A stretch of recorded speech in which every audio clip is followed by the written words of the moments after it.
Is it possible to create a Dark Zone build in just a few hours? That's the question that I'm going to attempt to answer now, and help out players like this who don't have tons of time to farm for gear. The easiest gear to farm for is gear sets, because they only have one attribute and have fixed talents. But as a solo player in the Dark Zone, I don't like to use them, because most of them rely on stacks building up to get good. There is one exception to this though.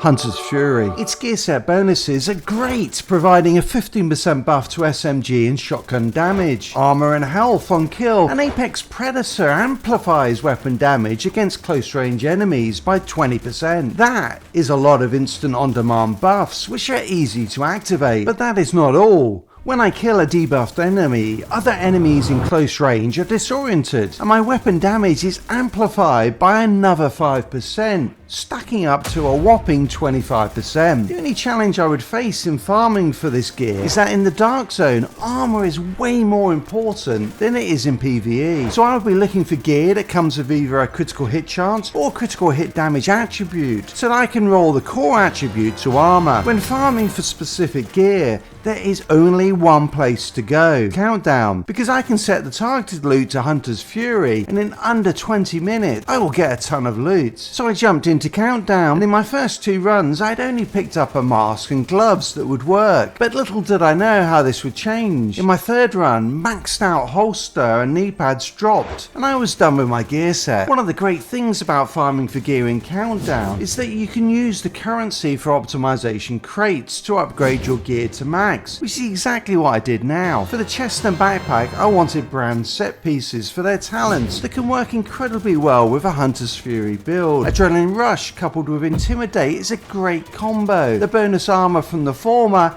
activating the damage buff from the latter. This has been a staple of PvP builds for years. You could also use the Unbreakable talent, which is great against solo rogues and for general survivability. Obliterate and Vigilance are also excellent DPS talents if you fancy a harder hitting build. In terms of brand sets, Seska is great for hitting the 60% critical hit chance cap. Kupo adds critical hit damage. Providence is good for the more accurate players with its headshot damage, and Bellstone for those who need a little extra healing. You also have Sokolov and Badger Tough, which buff SMG and shotgun damage respectively, and are both good options. With any of these, the ideal attributes will be critical hit chance, critical hit damage, and even armor regen. Setting the targeted loot to body armor, it took me only 1 run to get a number of chest pieces that would work, and it was clear that my luck was changing. But I'm not going to use Radrade's Pride, because I know that new players won't have unlocked it yet. Onto the backpacks. My first run was okay with some reasonable options, but I wanted something better, and in my 2nd run the RNG gods really answered my prayers with a reasonable Petrov backpack which came with Vigilance and could be rolled with critical hit chance and critical hit damage. Not the ideal brand, but it would definitely work. A great 0F's chest piece also dropped, which comes with Perfect Unbreakable and could be rolled to critical hit chance and armor regen, and was the one I decided to go with in the end. But this wouldn't be the end of my RNG luck. I had picked up a good M870 shotgun in an earlier run, which when rolled with Optimus would make a perfect secondary weapon. If you can take a rogue by surprise with one of these, the fight is over quickly. So all I needed was my main weapon,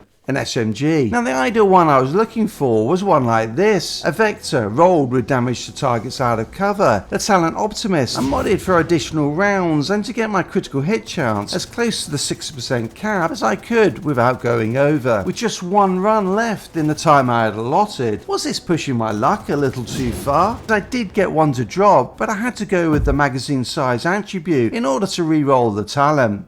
It's okay, but not great. I'm using the Gunner Specialization to buff my total armor on kill to a whopping 30%. For my skills I've gone with a Scanner Pulse because I like to know where enemies are. If you are intending to only farm landmarks, then you can also use a Striker Shield. Other great options include a Decoy to take some of the heat off, the EMP Sticky Bomb to remove rogue skills, and the Defender Drone for more protection. So how did this build do? And would the RNG gods stay with me? Well, it works great, and I smashed through 2 landmarks in no time at all, and this happened. Now of course a good DZ build is only the start. To get good you need to know what you are doing, and for that you need to watch this video here. Hilo is returning to base.